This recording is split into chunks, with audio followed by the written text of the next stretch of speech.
Too many males have contacted me, and I had not yet created an idea or of a solution other than what I'm talking about when we're in space together, how to honor each other's sovereignty. But it's deeper than that. It is how to quell the destructive rage that exists in males in general, and how to get to the origin of where it comes from in the first place. How we as women too have work that we need to do with self and among each other. That doesn't mean that we don't have sacred spaces that are for women. We have sacred spaces that are for women. We have sacred spaces that are for males. We have sacred spaces that are peculiar to LGBTQIA people who have a very specific set of lived conditions. That's no different than support groups. You benefit from support groups by people that can empathize with your lived experience, right? So I'm not saying that. I'm saying, yes, those things are important, but it is also important for us to come together in real time to create the microcosm of the world that we say we want to make real at the same time. Yeah. And so in our day-to-day life, just seizing ownership of the moment, recognizing that all the power of the universe is in every moment. And we have a responsibility to be conscious creators of the future in the moment. In the moment. Yeah. That's all I got to say about that, child. Now I got to take a nap. This shit was deep. I still ain't read all y'all comments. This is my get back for your God video. To have somebody, I think my homegirl was saying there's an app, or there's a way on this app where you can have people like moderate for you, or like read your comments and point out good ones to highlight or something. I might have to do that, because this was, y'all was up in here. Y'all was like, bitch, you've been gone for a week. We got some shit to say. We are the mothers of our civilization, the carriers, the mitochondrial blueprint. Yeah, that doesn't demote that. It's just to say, how do we make it so that males can recognize this here is talking about the harmony of the divine feminine and the sacred masculine. The harmony of the divine feminine and sacred masculine. What does that mean? The balance of the divine feminine and sacred masculine. It is exactly what I'm talking about. It is covering our sons. I used to say subdue. I think that is the language, of like the dynasty with which this was. I don't think subdue anymore. Anchor may be a good way to describe it. Some say anchor, some say subdue. But I say cover at the same time allowing to cover. You feel me? Like think about the yin and yang moving in and out of each other all the time, 5-dimensionally moving in and out of each other, making small, because that's what it does. That's what it looks like. It's the moving in and out, it's the ebbing and flowing. That's what the yin and yang looks like if you could see it as it exists, constantly moving, adjusting, shaping, right? Influencing, right?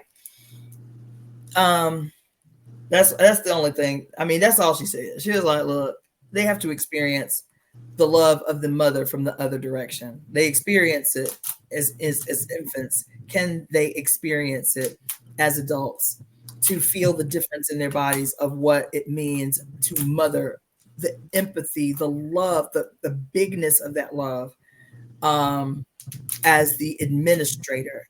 What does that mean? It means all the things that mothers do: the covering, protecting, nourishing, caring for, making laugh, making whole, making happy, always watchful, always protecting, always showing up for, always present,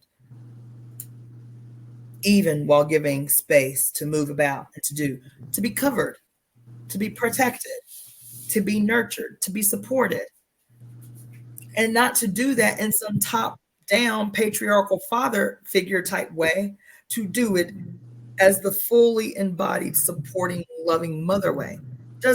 It's not a charge against your masculinity. It's not calling on you to be female-like, to administer your half of what you are, your maternal potential to love that way, to love that deeply, to love that embodied. No, you cannot give birth to humans, but you still carry a portal in your throat that is the seed of your creative capacity. You still can. You can. I am convinced. A lot of people got mad when I read that book by Bell Hooks, and she said that males have the an equal capacity to experience and demonstrate love. And a lot of women were like, not biologically, not biologically. Yeah, they do. I had an attitude with that too. I was like, no, we more biologically predisposed because we got to secure the progeny. We got to make sure that the species continues. And so we experience this crazy love. And even Chinese medicine talks about the same thing, the Bao Mai, the uterine vessel that connects the uterus to the heart, to the this and to that, right? Yeah. I teach all of that. And yes, biology may play a role, but guess what? Mommy and I are one. They are born of our bodies. All the creative potential that we have, save one, they have. All the creative potential that we have, save one, they have. The creative potential, the empathetic potential to care, love, support, and nurture. But it is something that has been taken away from their conscious memory for 6,000 years with the rise of patriarchy that teaches them that love is synonymous with possession, power, dominance, the acquisition of territory. Right? And so I believe that we are on the precipice of something extraordinary. The undoing of millennia's worth of mythologies, teaching us that the son always had to sneak about, pretending to be female in order to get the mother's attention, in order to feel worthy of the secrets of the mother. Here she is. She done gave birth to me and then won't tell me nothing, but she gonna tell my sister. She gonna tell my sister everything, but don't tell me nothing. She don't share nothing with me. Well, I'm gonna go create my own rituals. You got a period to come out your body, but let me go do something to myself so I can have ritual and I can have ceremony and I can be connected to the mother too. Since you gonna deny me access, then our daughters get mad because we done imposed motherhood on them as some right that we must go to be fully women. We have a world to create now, and part of that is probably a story for another day. But I feel like we need to take 5 years. I think we need to make a pact among ourselves. We women. I think we need to make a pact among ourselves for the next 5 years that no one have a baby.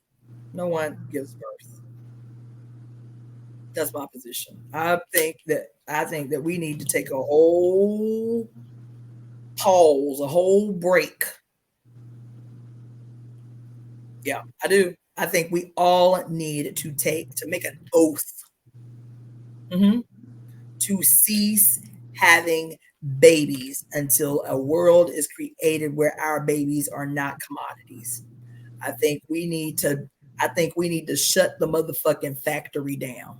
Yep. I think we need to pump because as soon as motherfuckers like Elon Musk start talking about the crisis of population and how people aren't having enough babies, is bitch because he sees a future where his motherfucking cars can't get made by cheap labor who do not benefit from the fucking from their labor. When motherfuckers Elon Musk and Jeff Bezos talk about the crisis of the human population and now people are not having enough babies, I say we need to pump the brakes on baby making. It's the power that we still have. It's the power that still enrages them so. It's the power that enrages them so. Because if we were disciplined about it, and women the globe over decided, yes, this resonates with my spirit. I ain't having no babies. Now, if I still have sex, that's fine. For whomever.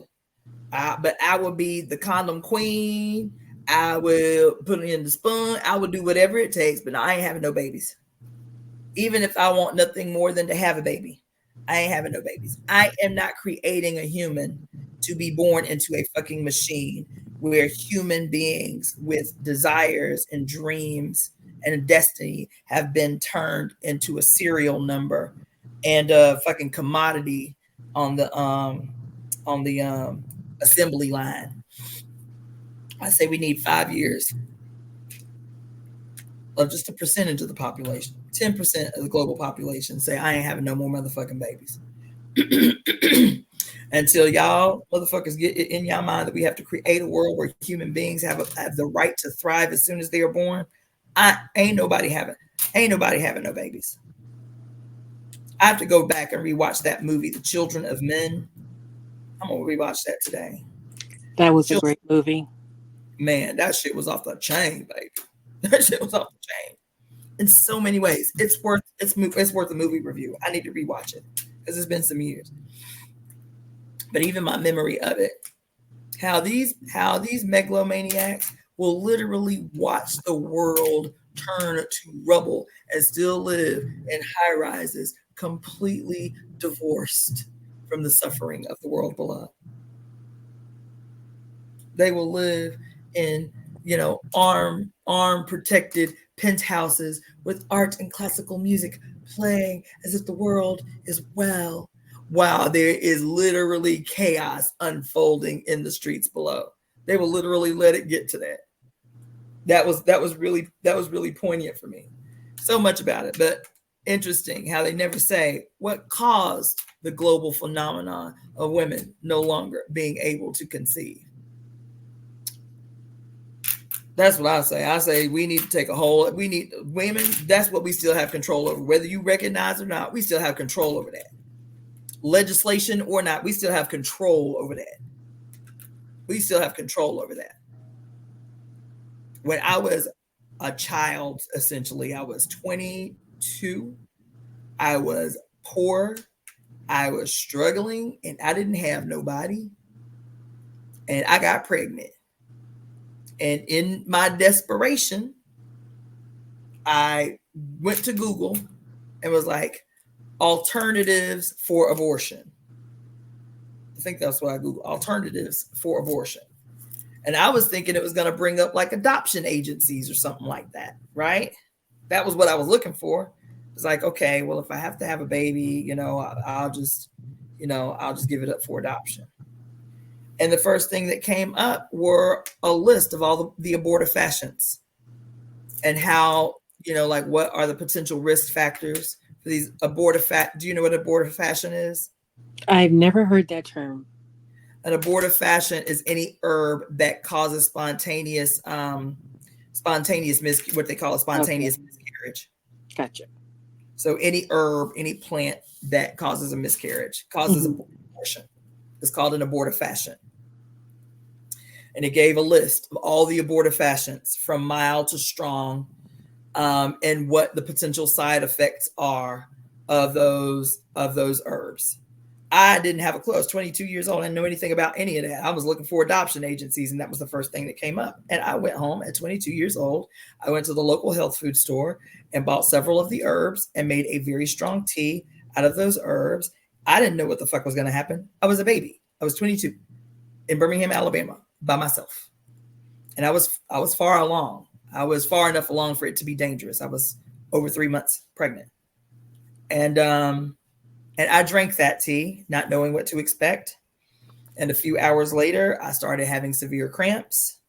And a few hours after that, I passed the fetus at home.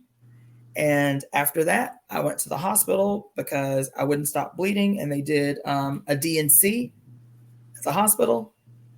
And that was that. First of all, no woman should be in that level of desperation to get the kind of health care that she needs that allows her to terminate a pregnancy safely. But I was desperate and I didn't have the money to go and get an abortion. And at the time it was like $300 or so. But I was poor. I was really, really poor. And but nobody should have to suffer through something like that alone, and should not have to be put into a situation where they risk their health or their life to to end a pregnancy that they don't want. First of all, it shouldn't get to that. They should have regular access to quality preventative care so that they don't have to. They don't have to even consider an abortion. It's a non-issue because I ain't getting pregnant, right?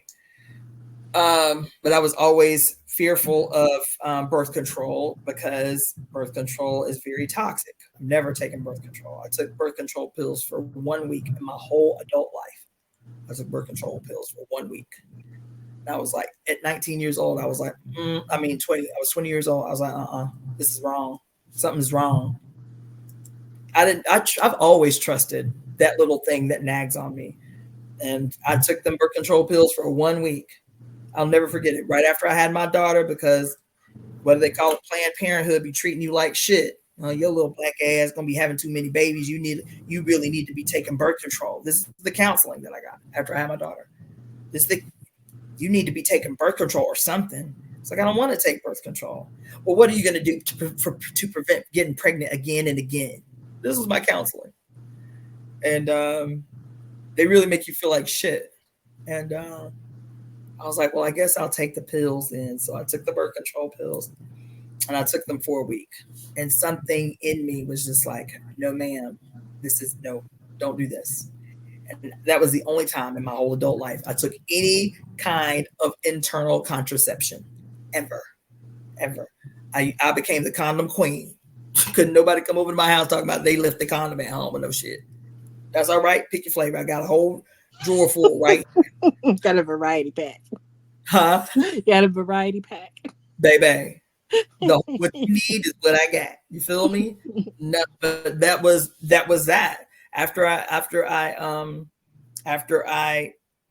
administered, my own abortion, was so terrifying. It was really scary. After I did that like I became neurotic. I was like a dude. I would carry I had condoms in my car, I had condoms in my purse, bitch. I had condoms in my bedside table. Listen, no, not today. And then I'm saying that because I've really been sitting with this thing about women not having babies. I've really been sitting with it. Because what does the great cosmic mother say in the chapter called The Machine, about babies? About the first labor is a mother's labor, and what that has been turned to, instead of it being a magical ritual of life, it has become controlled by patriarchs for the bottom line. Let's throw multiple wrenches up in the matrix, or multiple wrenches up in the system, and say, okay, well, we just ain't having no motherfucking babies. We ain't having no babies for 5 years. We ain't having no babies. Nobody, none of us, nowhere. We ain't having no babies. They ain't having no babies. Child, she'll send a shockwave to this motherfucker like nothing we've ever seen. Well, that'll definitely hit the restart button. You know? Stop telling your daughters that this is a natural part of what their duties are to become women. No, it ain't. No, it's not. Your destiny is not to become a mother to a human. You understand? It may to become a mother to a new idea, to give birth to a new invention. You understand? But there's 8 billion people on the planet. Stop telling your daughters that their destinies are tied to giving birth to another human. Stop doing that. Stop denying males access to these ceremonies of childbirth, the magic and the majesty of childbirth and the pregnancy process, and being able to show up as an advocate for your partner or your sister or your mother or some woman that's just your friend. Stop teaching males and females that love is synonymous with possession, private ownership of human beings. Yeah. Anyway, I gotta stop. God, woman. It's fun, but God. Hey, I still got so many comments. I have to read through these. Telekinesis powers. Y'all went all over the place. Sounds like marriage. So we must make it not taboo. Yeah, exactly. Who said that? Country kid things. Yes. Yes. End all taboos. God damn it. Yes. Mm-hmm. I remember my father. Wow. She said, I remember my father would get maxi pads for my mother, from my granny. She would wrap them in foil so he couldn't see them. Always thought that was weird. Yes. Yep.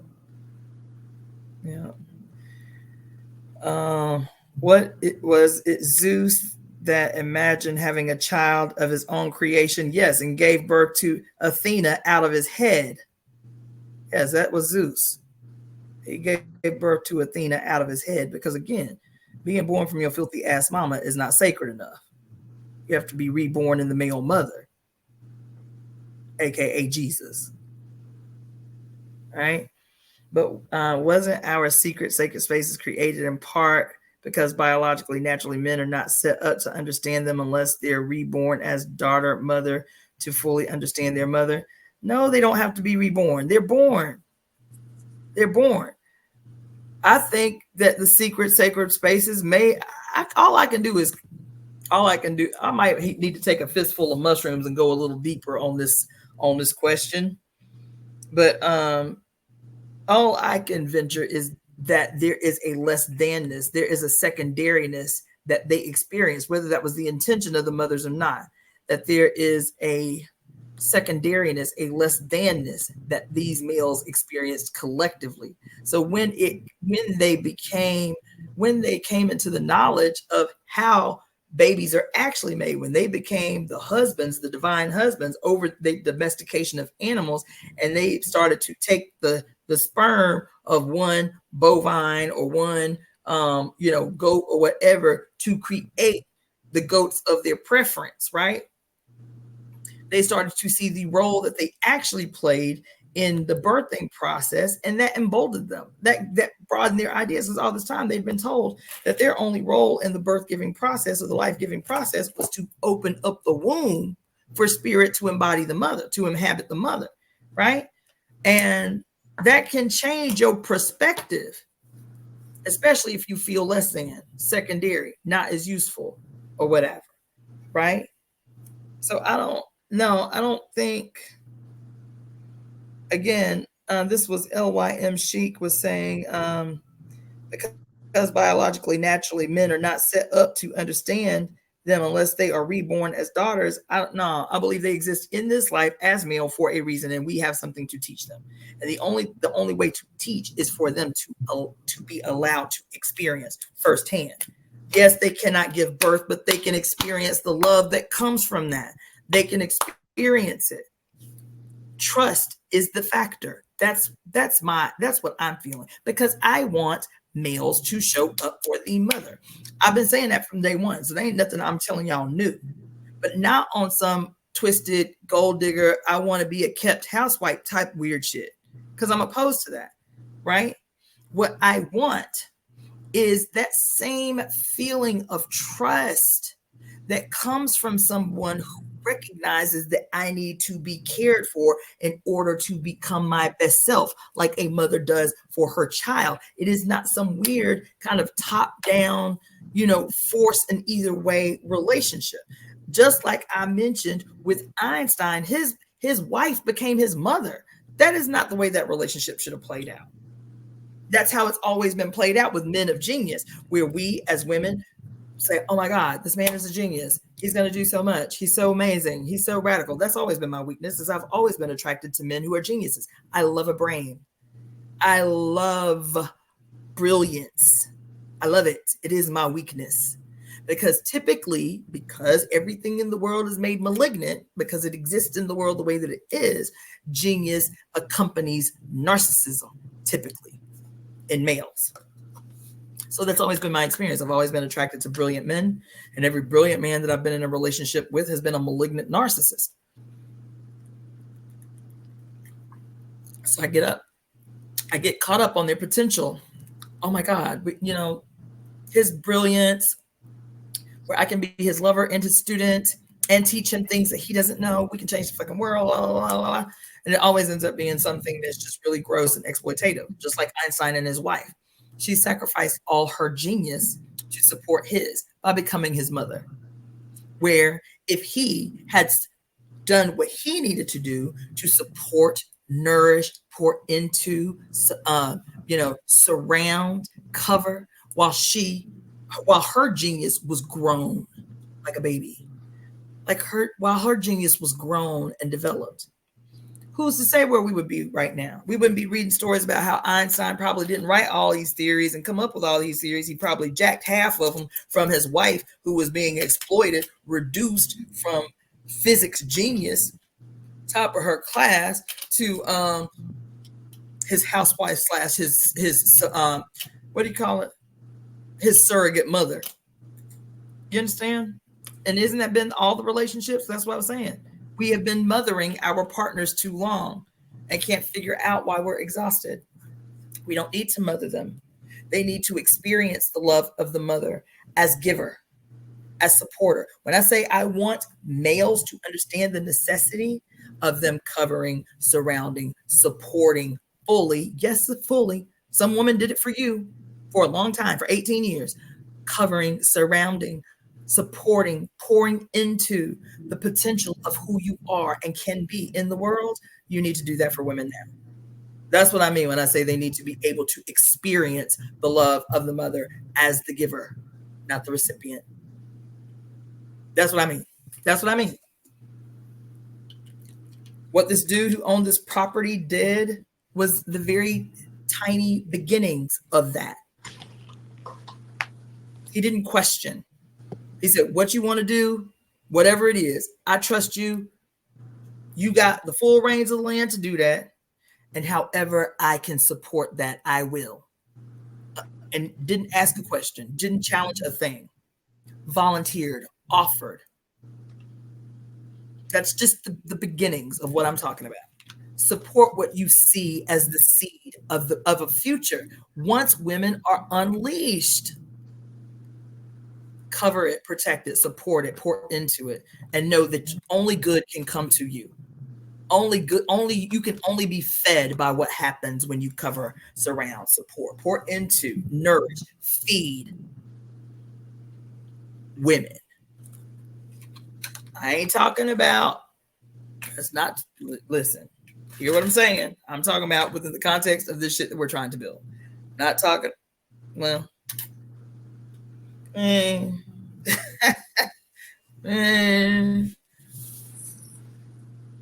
you know what I'm saying. Those of us who are being purposeful in the direction of what it is we're trying to build in the world. Because there's as many women who are on top of their shit, who are trying to work out how and what role they need to play in the execution of this future. There are equally just as many, if not more, women who are broken, who are downtrodden. And in that broken and downtroddenness, they are malignant. They are toxic. They are progenitors of terrible, terrible things. So I'm not talking about that. I'm talking about the world needs to be healed. There are those of us who are conscious and aware, and plotting and scheming about how that can happen. And then there are men who are looking genuinely interested in a role that they can play in the creation of this future. And I'm telling you, that's the future. That's what you can do. That's what you can do. We've tried everything else. You name it, we've tried it. We tried everything else. Now the mother is saying, you need to experience love. You need to experience what it feels like to give love the way your mother gave love to you. The way she covered, protected, secured, poured into, fed, housed, clothed, rubbed on, gave unlimited love to, took care of every aspect of your being. And she knew she could only be made well when you were made well. And what happens? You understand? These women are kept. They're in general. Sometimes. Whatever. Anyway, now I'm rambling. But anyway, yeah, that's what it is. That's what it is.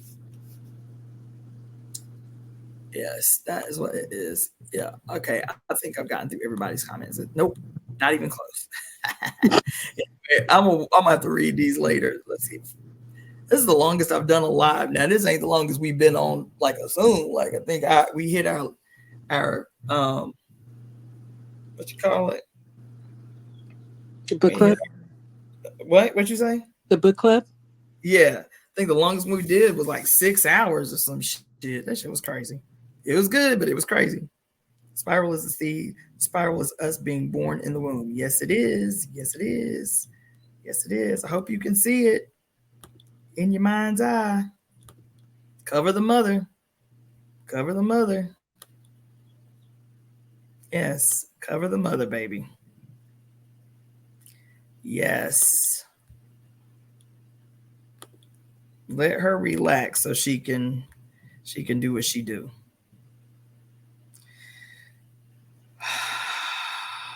Yeah, y'all had a lot of comments. Massive hysteria. There's another movie y'all all need to watch. I think you can watch it on Amazon Prime. You might be able to watch it on YouTube. It's called. We're gonna do a study on this movie. We'll probably do a Zoom on this movie. It's called No Men Beyond This Point. No Men Beyond This Point. It is a very funny movie. It is a very funny movie about this dystopian future where it's kind of like picking up on kind of like where was it Children of Men? Is that what the movie is called? Children of Men. Where in this future, the youngest person on Earth. Oh no, that's in Children of Men. The youngest person on Earth just died. Right, he was like 18. In this movie, The Land, No Men Beyond This Point. It is this dystopian future shot like a documentary. So the way the movie is made, it's like it's a documentary interviewing all these people about this period in history where women stopped giving birth to males. They were calling them the epidemic of virgin births, right? Oh yeah, I've seen this movie. That's wild. Again? I've seen this movie. It's wild. It's great. It's about parthenogenesis, right? Yeah. But what's interesting is how, first of all, a man wrote the movie. I didn't know that. Yeah. Okay. A Canadian man wrote the movie, which explained a lot, by the way, Once you go into it deep, you're like, oh, yeah, right? Because at first I was like, either a white woman wrote this movie or a white man. I thought a white woman did. I was really leaning towards a white woman, right? Mm-hmm. I was too. But when I found out it was a white man, I was like, yes, so much more makes sense. And so, because this is their worst nightmare. He wrote this movie because you remember, I don't know how old you are. It might be before your time, but in the late 80s, early 90s. Say that again? 51. Oh, okay. You might know then. I would have never guessed. I would have thought you was like very young. I mean, not that you're old, but like, like my daughter age young. You have a very young sounding voice. I get that a lot. It's wild. It might be because I'm a Capricorn, because the older we get, the younger that we get. I love that. Yeah. Maybe that's why I'm aging backwards, girl. I'm a Capricorn moon. Oh, hey. Okay. So anyway, what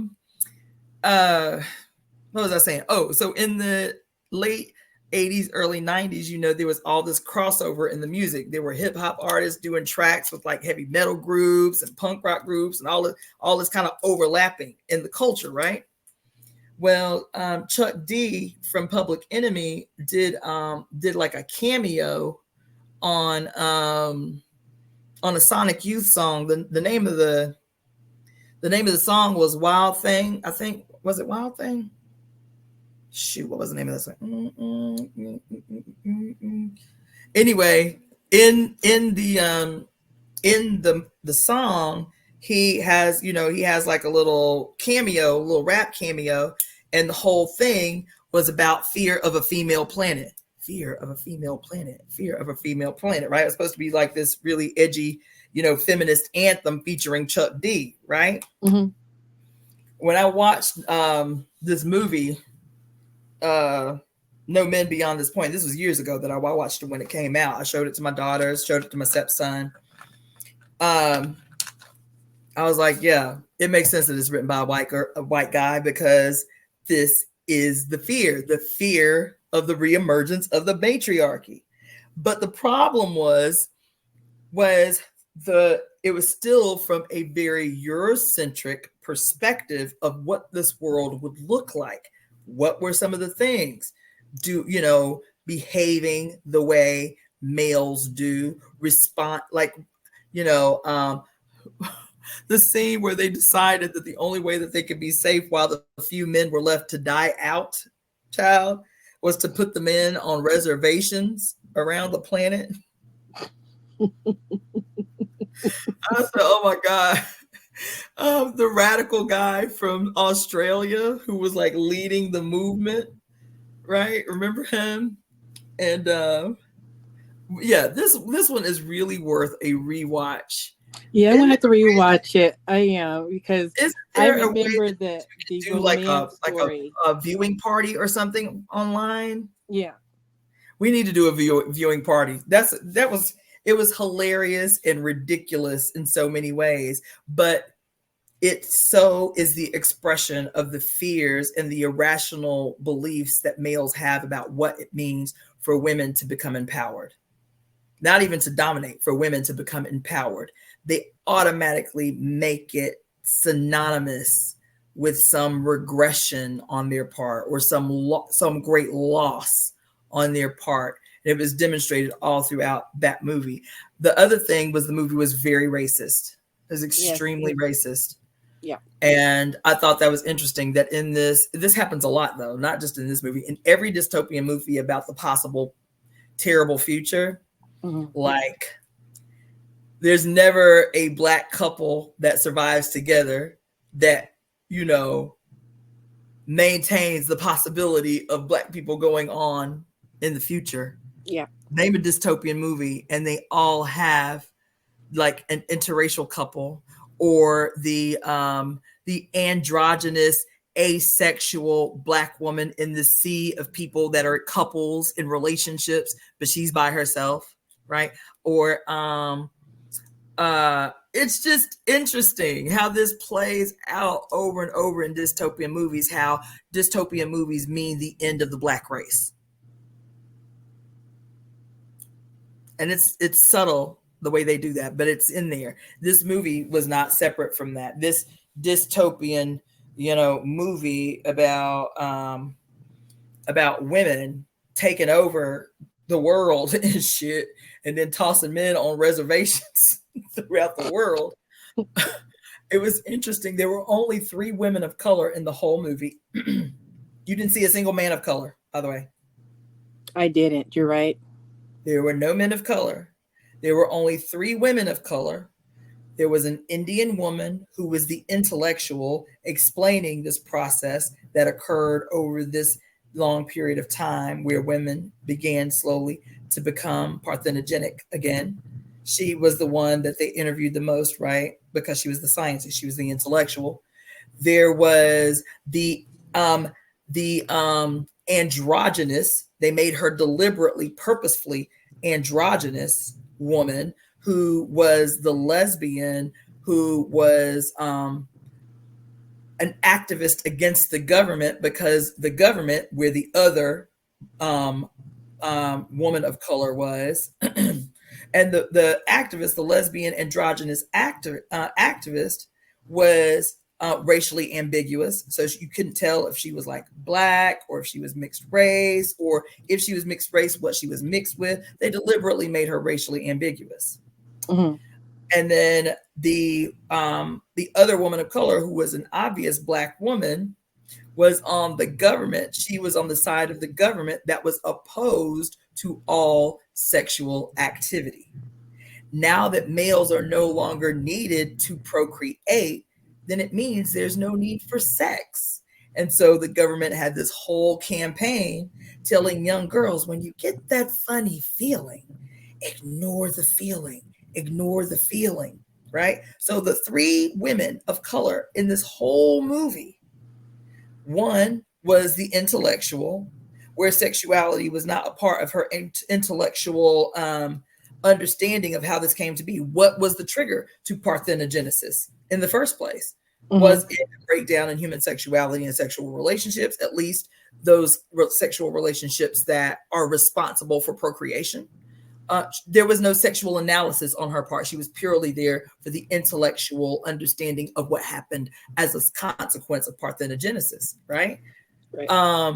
Then the other one, who is the deliberately androgynous, I mean, she wears a suit and tie, androgynous sexual activist, who is saying that, yes, even though we spontaneously procreate now, we still need human affection and connection. And sometimes that involves human sexuality. And women should be thinking about not only partnering with our best friend to co-raise our babies, but we should be actively encouraging human sexuality in the female population.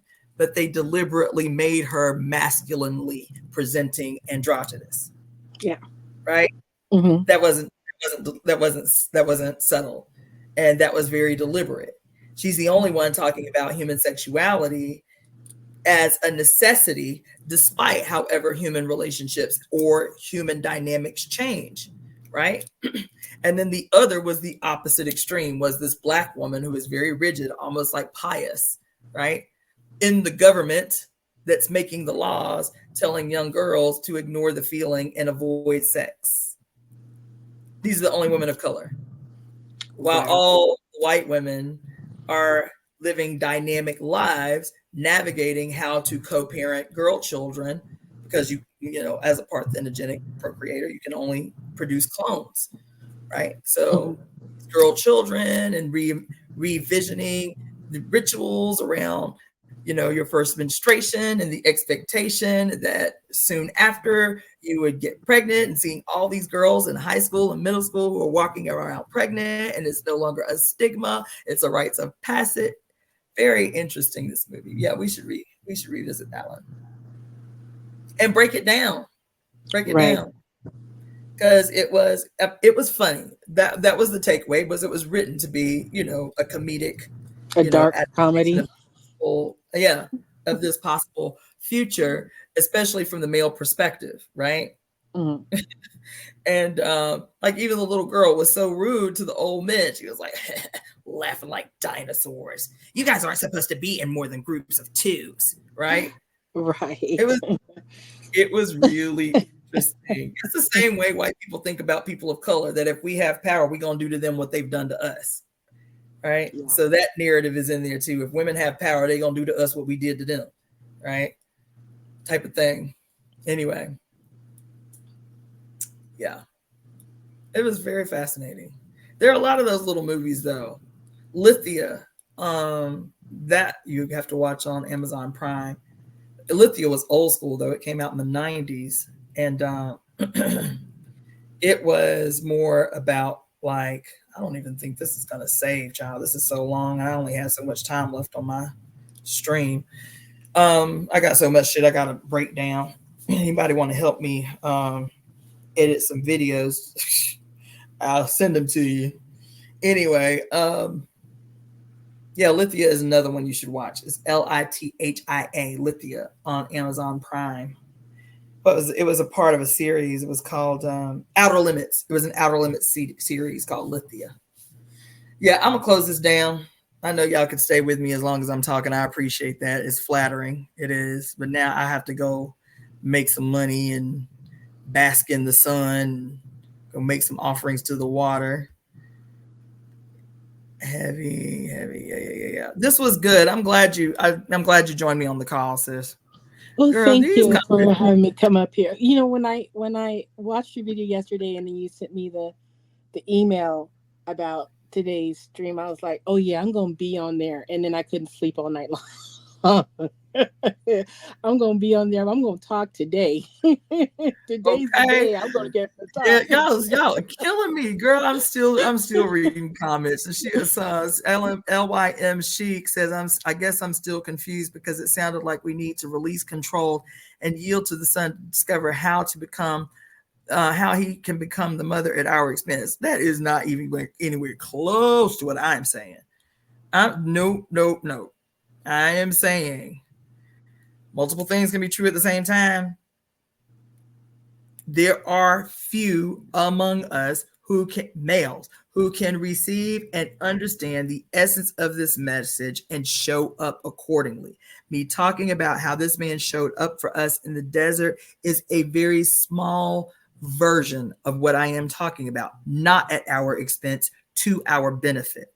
Not at our expense, to our benefit. We create the program. If somebody is going to be a mentee, you create the mentorship, you create the program. You say these are the parameters, these are this is what the program looks like, this is what it means to execute it, this is what it looks like in real time, and can you comply? Not to our expense. We still set the terms and see if men can meet the bar. And then if they can't meet the bar, then we can assess and say, offer them the opportunity. Those that we know right now in our circles, there's a male on the founding committee of the Temple of Evolutionary Emergence. This is a goddess worshiping temple, centering the uterus as the original Temple of Evolutionary Emergence. That is not some shit I came to lighthearted. I recognize this African, not by what he say out his mouth, by our relationship. I've known this man since 2003, by how he interacts with the women around him, organizationally, the women that he's raising and these daughters that he has, the relationship with his mother, his sisters, how he shows up for women he does not know, to say, okay, and to even see how his ideology has been transformed by the works that's transformed us. I say, okay, well, we gonna need male representatives of the mother. You on board with being on the founding committee of this organization? He's like, damn straight. Tell me what I need to do. So there are males that we know that even if they aren't all the way there yet, can be taught this language that is she is attempting to communicate to everyone. You know what I'm saying? So no, sis, I'm not talking about, I guess I'm still confused because it sounded like we need to release control. Yet that's the trust. The releasing of control is the trust. To give direction does not infer control. To be able to lead and still yield is not synonymous with control. So yes, I meant what I said. To release controlled, to yield to the son, to allow him for the first time in a millennia to experience what we say is naturally occurring in us, that he being a part of us has the ability to experience too. We have to be the mentor while still relinquishing control, trusting that once we give direction, once we give a clear vision of how he can become one with the mother, how he can reunite with the mother by experiencing the love of the mother from the other side.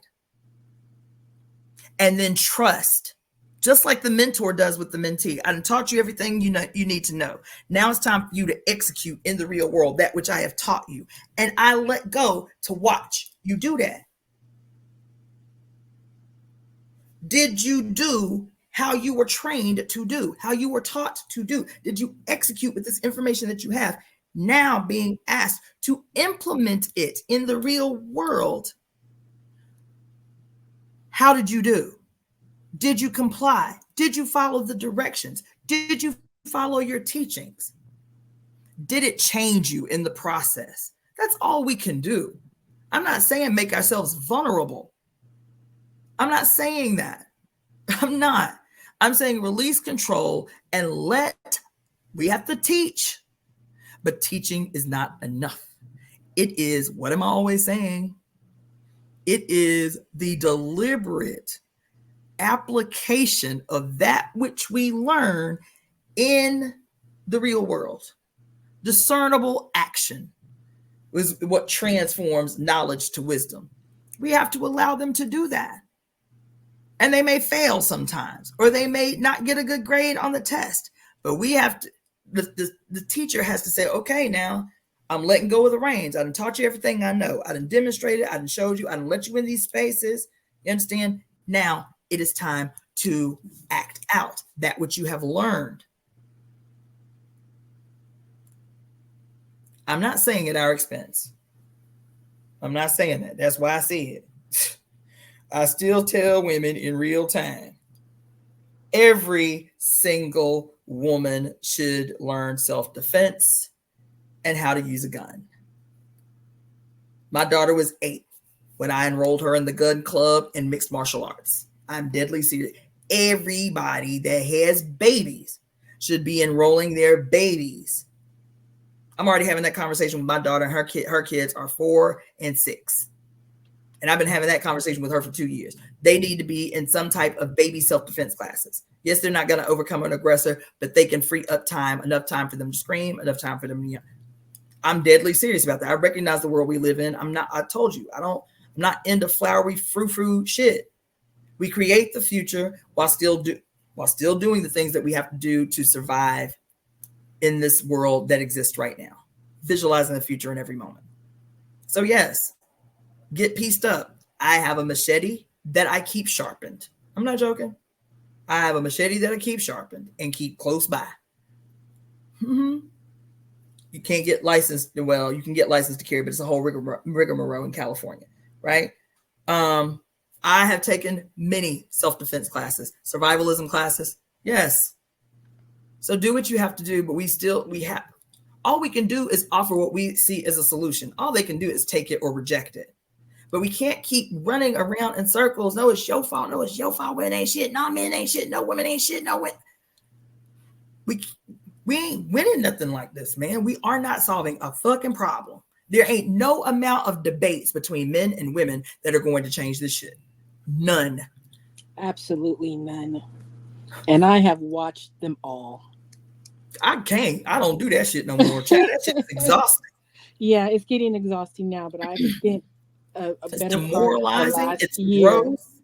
Yeah, just trying to understand, like, what is this gender war thing? Like, what is this? What is at the root? What's the cause? Where is this coming from? And why is it? Well, this is what I was, trying to figure out while I was watching all of these podcasts and, just trying to get it, trying to understand. And it is very exhausting. And there is no middle ground. There is no, there's no meeting of the minds. There's no like, okay, yeah, we get it now. That has not happened. And I don't see that happening. And you know why? Because my position is still unchanged. Yes, we can talk about this thing that we're talking about, like the mother speaking to us, whispering to us, go deeper, go deeper. Just when you think you've had an epiphany, go deeper. Just when you think you've had a breakthrough, go deeper.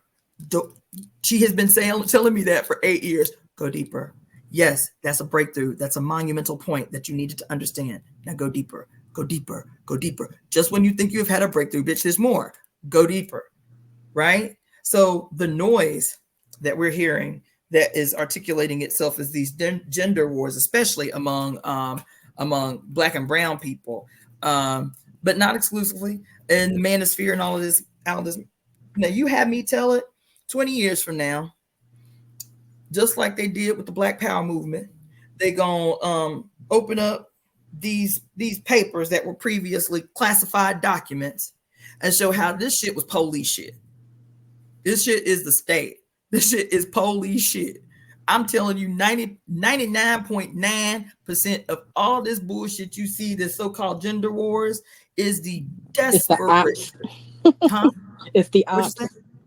Hell yeah, it's the desperate attempts of I'm telling you, a dying, wounded beast trying to salvage life. And the best way to do that is to pit men and women against each other. Doesn't mean that men don't fall in line, because they have historically.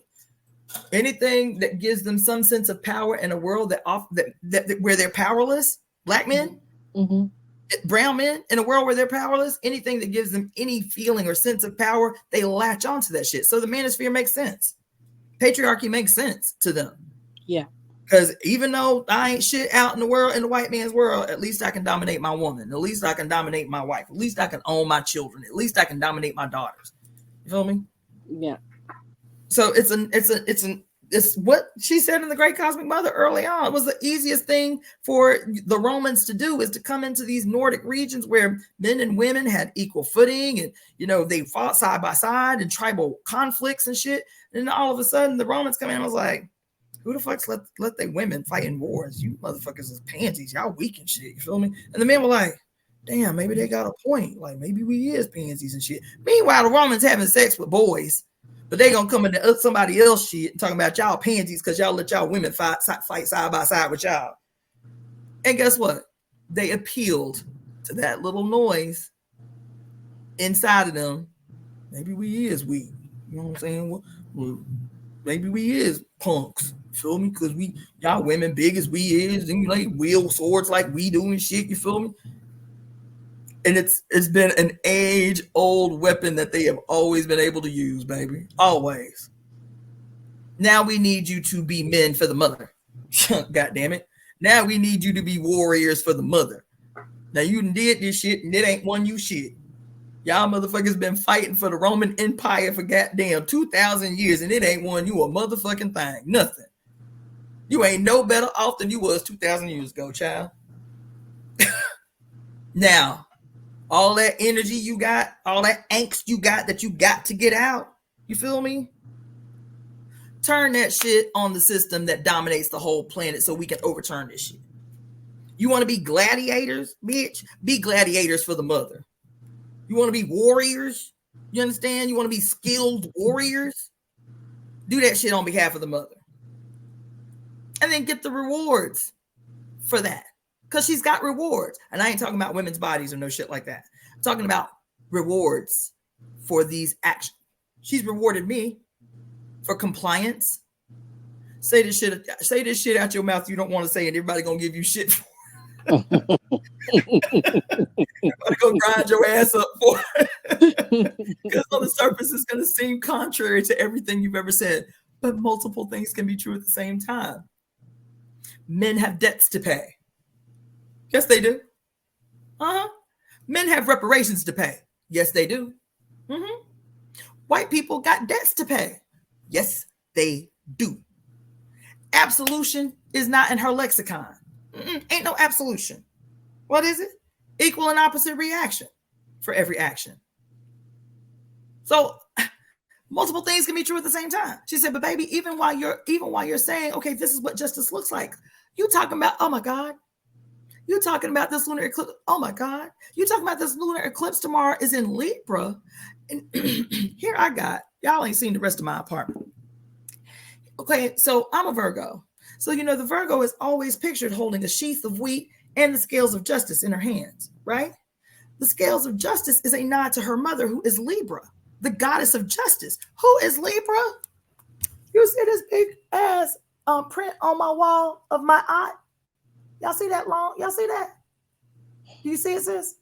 Frida Kahlo? You see this big old, my arm is hurting. Hold on. You see this big old print over here of my eye? Oh, my eye. Yes, I see it. Yeah. It's about 6 feet long, but 5 feet long. Okay, of my eye. Right? Who is my eye? The holder of the scales of justice. Right? I'm a Virgo. Libra is my mother. My eye is in my living room. And then I showed y'all the picture not too long ago. My homegirl put me in a mural. Didn't tell me she was putting me in a mural. And she said this was on the day that Oya entered into her first Pluto returns. It was on Feb 2, 2022. She called me in the morning. She was like, yo, what you doing today? I was like, I got a ton of plans because it's Oya back on the scene. Today is a big day. I've got ceremony, praying, blah, blah, blah, blah, blah. She was like, you got time this morning? I want you to see something. So I took a ride. She's like, I did a mural and they're doing the unveiling today. I would really love for you to be there for me. I was like, awesome. Yes, I'm so excited. Yay. She didn't tell me she was going to put me in the mural, y'all. I drove all the way out there. It was big. Like there was media everywhere, and the president of the school and the chair of LAUSD was out there. It was a big deal. They did the unveiling of the whole front wall of the school was a massive mural.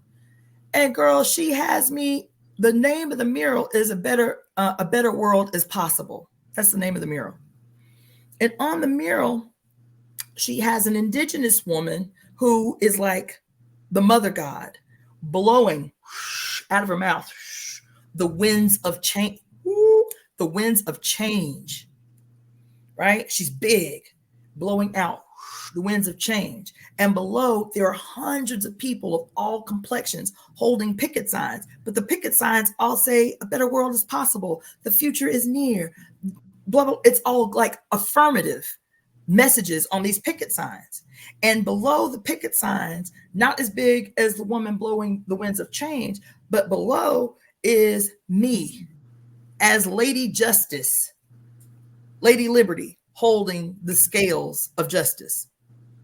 That's what I saw when I went out there that morning on February 20th, 2022, the day that Oya made her transition back to where she was 248 years ago. Wow. You couldn't even deny it if you tried. I called her. I said, do you know my birthday? She was like, no. I said, do you know my sign? She was like, no. I said, so it wasn't deliberate. It wasn't like something that you went in deliberately when you made me Lady Liberty holding the scales of justice. She was like, I really wanted somebody that I felt like represented, the work and like revolutionary movement. And I was like, yeah, Iapo. I was Iapo at the time. Yeah, Iapo. Yes. She said, I was thinking about a lot of sisters that I know. And I was like, yes, Iapo. She said, girl, I found a picture on your Facebook page and used that. She didn't know I was a Virgo. She didn't know the story of Libra being the mother to Virgo, the holder of the scales of justice. Who is the holder of the scales of justice? My aunt. Who else is the holder of the scales of justice? Oya. Yeah. So, like, I'm telling you, that's how spirit speaks to me. She is loud and butt naked in your face. Like, there ain't no mistaking what's happening in this moment, right? And so tomorrow is this lunar eclipse in Libra. What were we just talking about? The lunar eclipse in Libra. What were we saying just before that? You said something. Oh, fuck. It was it was important. Damn.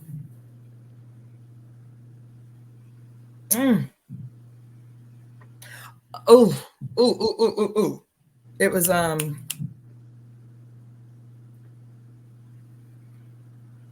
you know what else has occurred to me? What else is important about my aunt? Do you know the story of my aunt? Yeah, if I remember correctly, she's the Egyptian deity who weighs the soul or the heart of people who passed away. And if your heart or soul is, if the weight of it is greater than the feather, then you have to recycle back into reincarnation. You have to be reincarnated. And if it is lighter than the feather, then you get to go into heaven? Get to transcend. Transcend. Yeah. Okay. Exactly. Okay. So all of us, it goes back to this thing about the heart here, right? The heart being burdened, the heart being heavy, the heart being what we call in Chinese medicine harassed. That's an actual diagnosis. Heat harassing the heart, right? And the scales of justice, the heart, and there was a point I wanted to make. Damn. But anyway, on the eve of this, we're talking about the scales of justice. We're talking about like males. She said something about the mother at our expense. No, we still have to be the administrators. This is calling on women to be their full selves. There was something I read earlier about how patriarchy was okay in the Great Cosmic Weather, and it said patriarchy is okay with the what did it say? You remember that? It said patriarchy is okay with okay, it says under patriarchy, all life is dualized and women are dichotomized, cut into two. There is the good little ovulating wife who is supposed to be passive and not very sexual, right? And then it's hard for a woman to feel sexy while she's cleaning a toilet bowl. And then there's the witch, the sex fiend, whore, scarlet woman, right? The bleeding woman, the dynamic menstrual bleeding woman, right? Who is forceful and dynamic and active and aggressive, right? And so well, that is Virgo, right? Virgo is both the virgin and the whore. Yes, exactly. But what I was going to say about that is in the dichotomization of the female, what is the resolution to that? Is wholeness. That's what I've been saying all along, is wholeness in the female, experienced in the female and experienced in the male, right? Is wholeness. And so, oh my God. And so what in the dichotomization of the female, it limits wholeness because the dichotomization creates the opportunity to disempower, right? You're either or, and in no way are you empowered. You're either ovulating housewife, right? Or you are the wildly woman who everybody calls crazy because she's a sex fiend or whatever, right? And what the mother is calling for is, how do you become whole? How do you become comfortable with all aspects of your presentation as a female? Is it in direct, forceful opposition with the male? Is that how that happens? Males make up almost half the population, just a little less than half the population, between infants all the way up to elderly, right? Is it to experience wholeness in direct, forceful opposition to males, to half the population of the planet, right? Or is it to harmonize the dualities? They're not antagonistic dualities. They're not supposed to be antagonistic dualities between the yin and the yang. They're mutually antagonistic, meaning they exist as separate entities within the whole. Because the yin and yang, most people don't know, is also a representation of the cosmic egg. It is a different way to tell the same story of all the potentialities that exist in the cosmic egg, right? The Mexica people have a version of it. I forget the name of it. It's Hunabku. Hunabku is a Mexica Mayan version of the same story, right? Hunabku. I think I said that right, right? It is a representation of the same thing that I talked about, the moment. All potentialities existing in that moment, right? And so with the female being able to experience the 7 phases of the moon, right?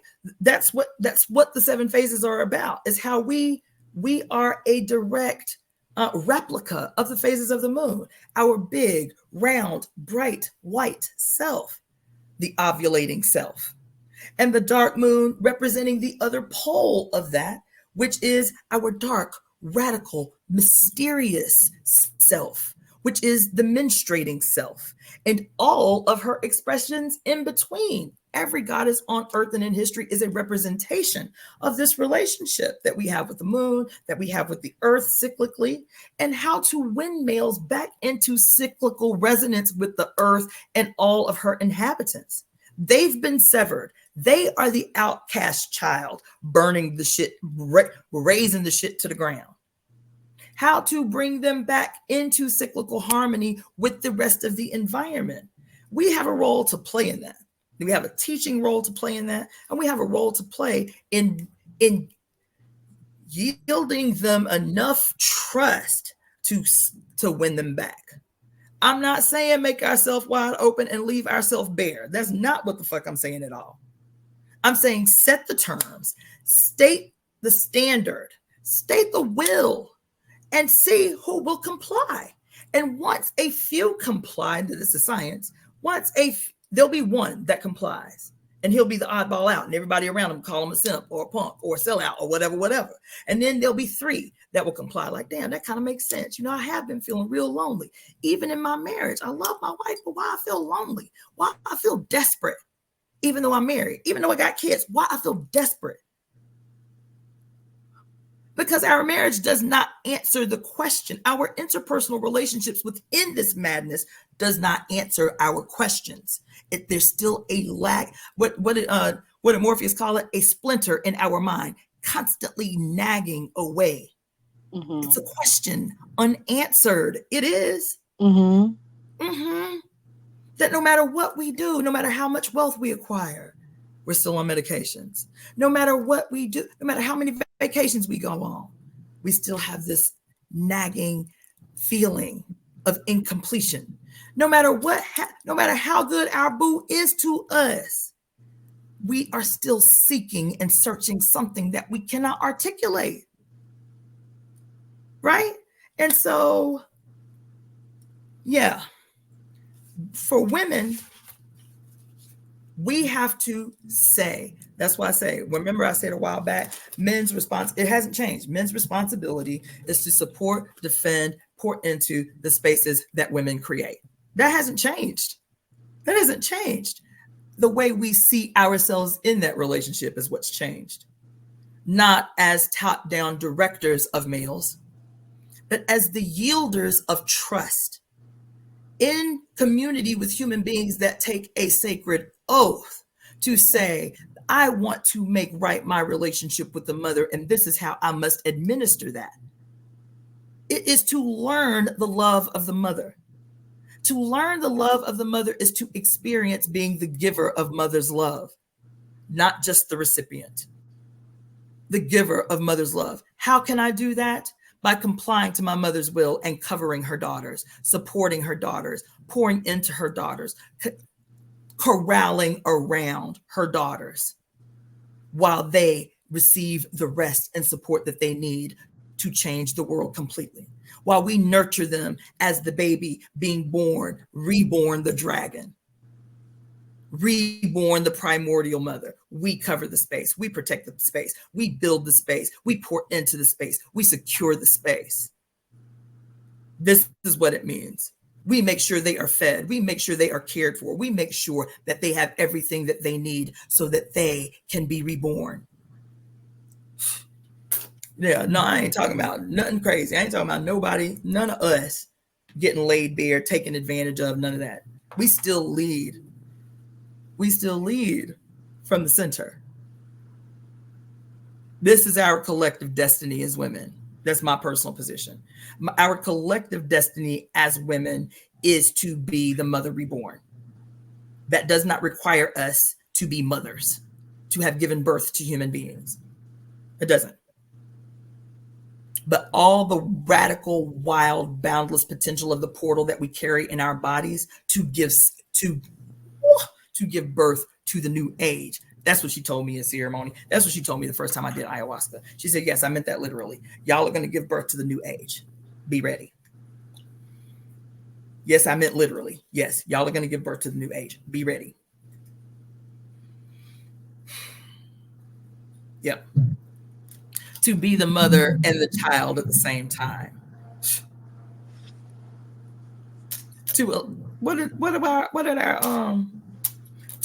To create now the future that we will be born into. In our tarot deck, the Medicine Woman Guidebook, the Medicine Woman Inner Guidebook. She said that's our responsibility right now, is to teach that all can be transformed. To give hope where no hope exists. To speak beauty in spaces where beauty does not currently exist. to change the laws that create human suffering. That's in our Inner Woman guidebook, where I read y'all tarot from.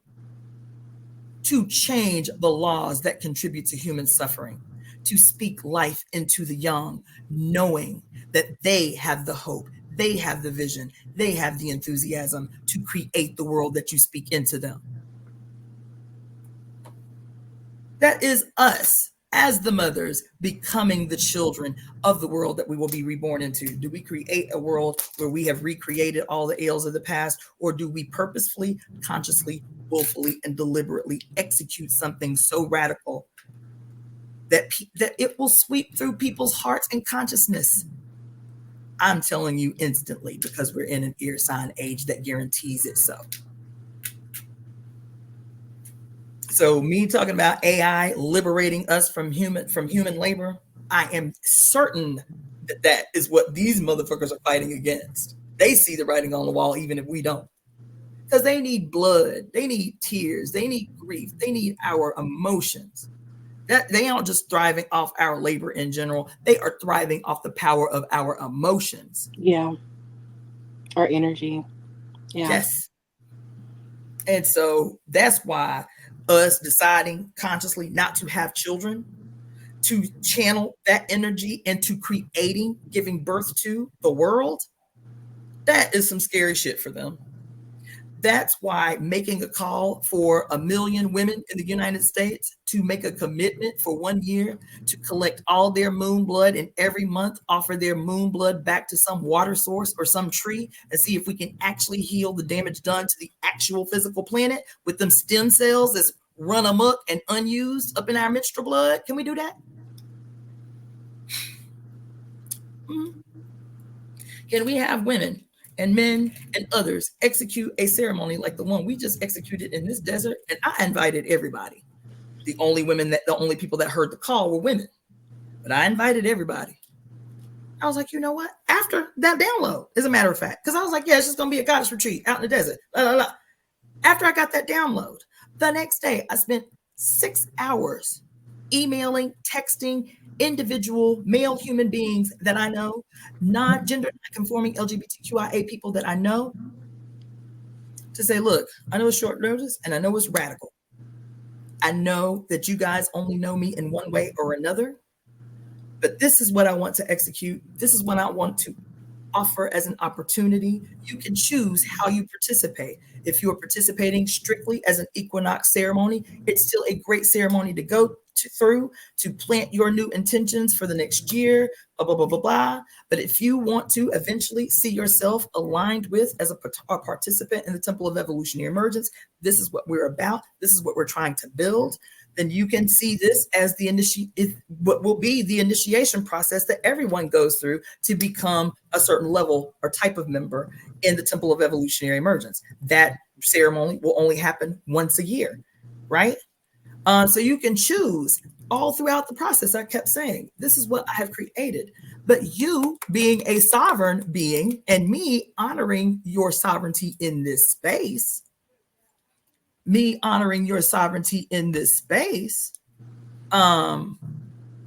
being a sovereign being and me honoring your sovereignty in the space, you create the ceremony that you want to create for yourself.